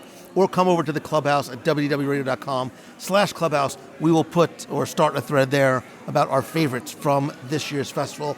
Then, when you're done with all that, please go and visit my friends, not at their houses because it's weird, but where they live and share and make their own magic online.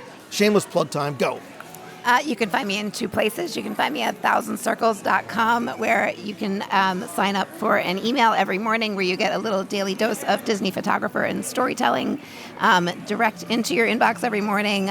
If you are a Run Disney fan or just interested in rewriting a life that calls to you in the backdrop of Disney as your location, you can find me at thecastlerun.com. Gosh, it's like following Queen at Live Aid. You can listen to my podcast on your favorite podcast machine, The Zach Brown Show. Meet old friends, one story at a time. A wide variety of people, interests, and topics. Lots of passion. I hope you come check it out. You can follow me on Instagram at @ItZachBrown. And lots of cool stuff there. I will share all of these in the show notes at wdwradio.com. And again, I'd love to hear from you. Thank you both for trekking around Epcot Center with me today. Thank you listening at home, in the car, at the gym, on the treadmill, while you're making dinner, wherever it is. Hopefully you are not listening hungry, and love for you to join me again when we do this again at the very next festival. I know you're tired. I know you're sweaty. I know you're famished. But if we could just snap our fingers, you could have any item from the festival delivered to this beautiful table right here in Communicore Hall. What would it be? Go. Conch fritters. Nigerian beef pie. Trio and chips and dip. If we get all through, oh yeah. I'm not sharing. But how cool would that be if we could make... I said, do you remember, you guys didn't, there was a time, I think it was Food and Wine, there was a hard ticket event, and you would go to this like special enclosed area on the promenade, and they would literally bring you food from the different marketplaces. Does anybody have Josh Tomorrow's number? Well, you know what else I could go for? And we remembered it was what won last year, the Jamaican jerk chicken from the Isla Fresca. I'm tempted. I would tempted to waddle over and get those trio and chips and dip. I kind of need something to cut the sweetness. Like, I need a little savory. I mean, I'll hold the table if you want to go and... Not it.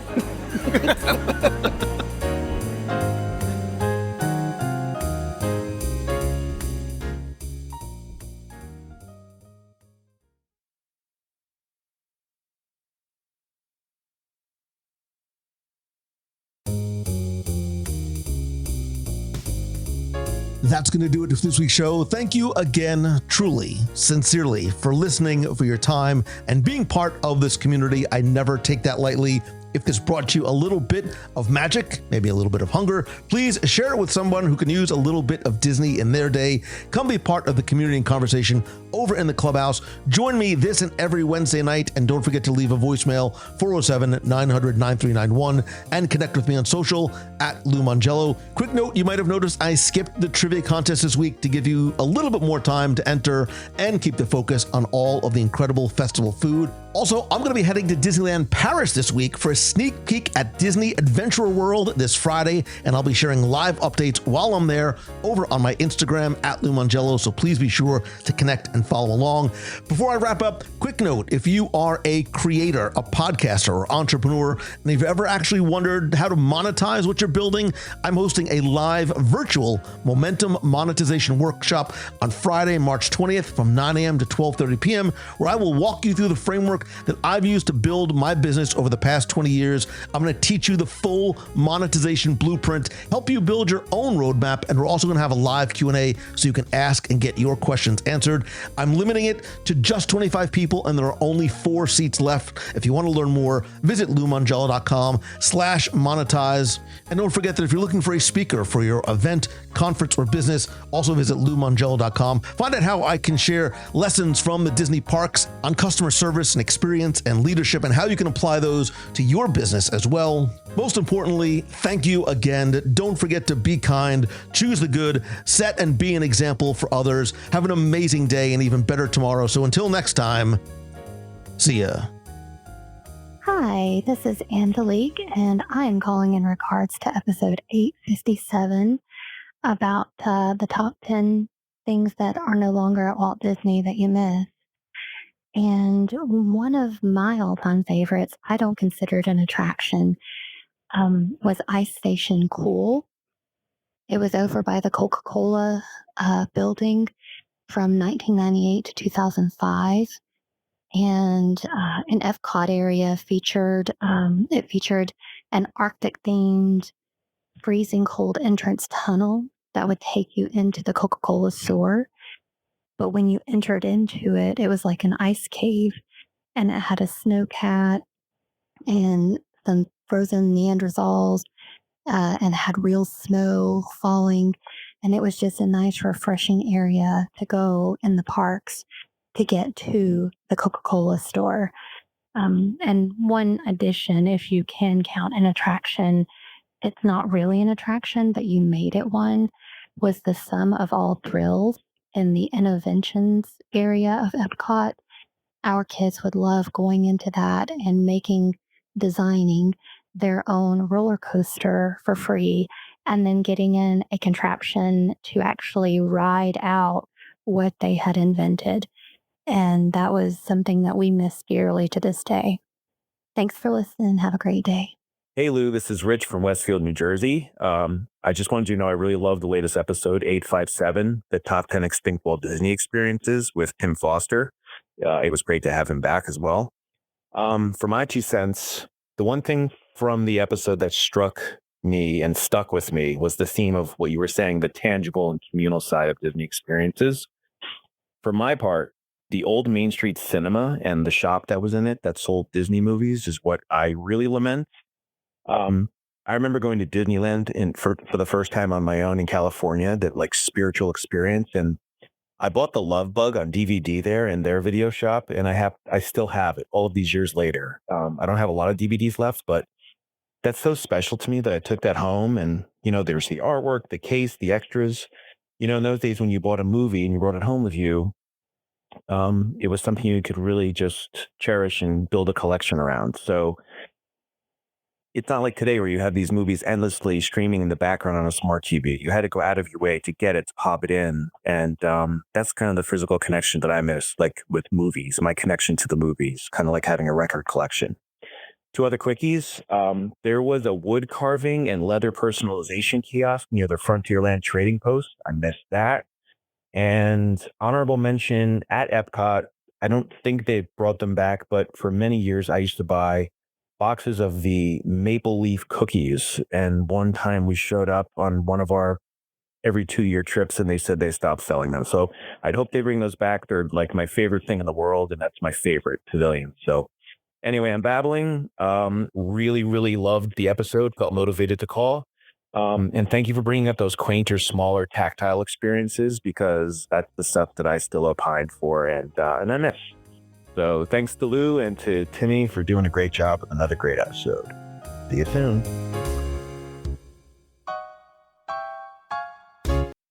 Well, it sounds pretty good. In fact, that's just the right spirit.